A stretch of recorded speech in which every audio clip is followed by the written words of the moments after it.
Now, we're gonna go to median nerve. I know, don't be sad, I gotta erase it. And we're gonna do the median nerve the same way. Median nerve, where does it come from?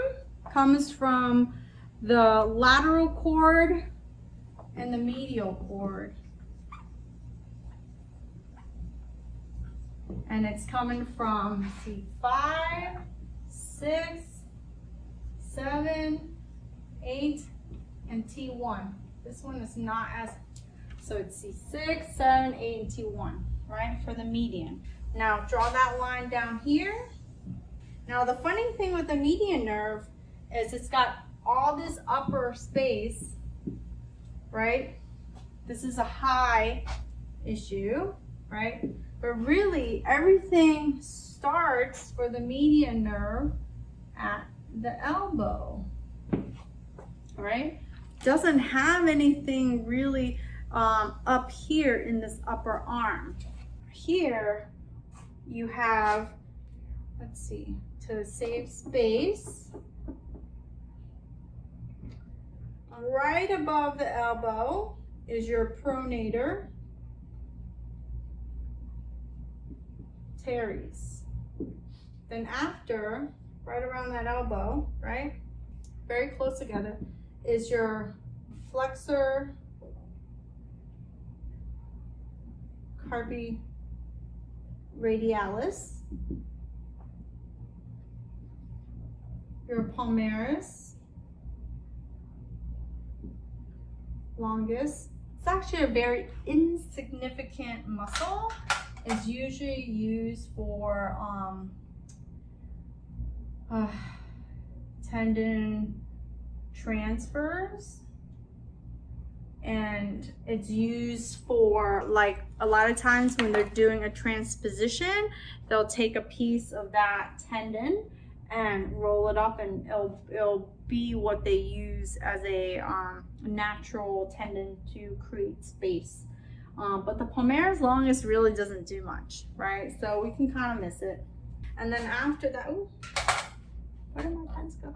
Okay, and then after that, number 4 is your flexor digitorum superficialis, right?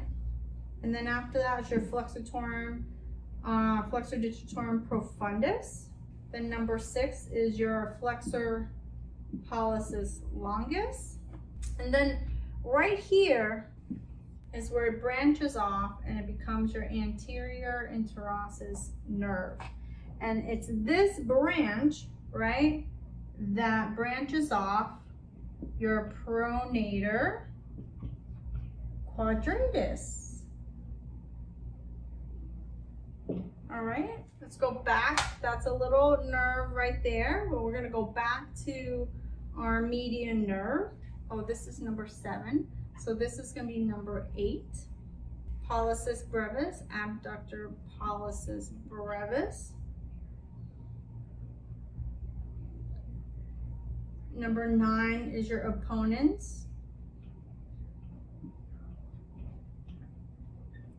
pollicis. Number 10 is your superficial flexor pollicis brevis. And then number 11 is your 1 and 2 lumbricals.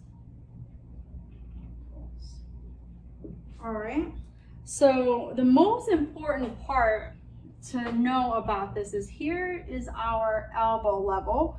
Where is our wrist level? Our wrist level is right here between the abductor pollicis brevis and the opponent's pollicis brevis. That's where you're gonna see compression, right? Here's where you're gonna get compressed. You can get compression right here, right? You can get compression here at the elbow, right here at the elbow. So you can get compression at the elbow, which will affect right around the pronator teres and wrist flexors, right? You can get compression here between, and this is essentially the forearm level.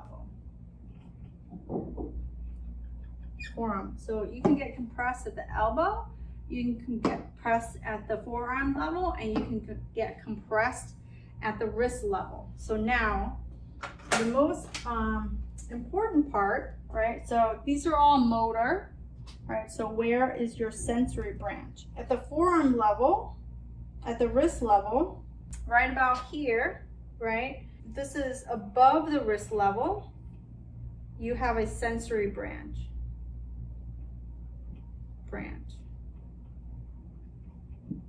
Above the wrist level. But most people get compressed right at the wrist level.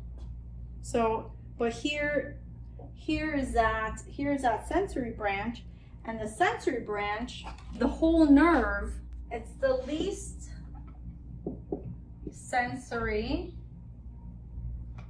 out of all of them. However, where it affects you feels almost like the most. Here's your sensory branch, right? At the wrist level. That's the carpal tunnel. That's where they're feeling it. So there's usually compression there. There's not compression higher from a sensory level, but from a motor level, yes. So if you get compressed at the wrist level, you're gonna see opponent's pollicis. Opposition is a very particular way of moving. You're gonna see the indentation there. The flexor pollicis brevis, you're gonna see that sunken in. Your lumbricals, that's where you kind of get that sunken in look. But really, when you're looking at the median nerve, you're gonna look at all those. Now, so what can happen to someone who has a median nerve type of issue, right? So in the radial nerve, what's the biggest, most complicated thing? It's a shaft fracture up here. I've had people have forearm fractures here that compress that nerve, and then their fingers go. So it can't be a wrist, right? So their wrist can move, but their fingers don't extend. That's a forearm fracture compression. So here in in a median nerve type arm, what are some injuries that could potentially be happening to your patients? So I've seen people have lacerations, right? Here are your laceration problems, right? They're not just at the fingers.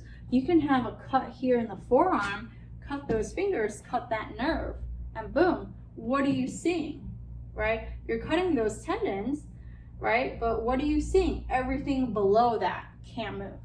So it depends on where it's being cut that you're gonna test. So what if it was cut a little higher, and then you couldn't see the superficialis, or you couldn't see the the profundus move? Then you know that's where the laceration was. But if you didn't see the teres, the pronator teres, like if you're having problems with turning your palm down, you might think that it's a higher median nerve type of problem. So median nerves, though, tend to be that compressive type, right? It can be compressed high level, low level.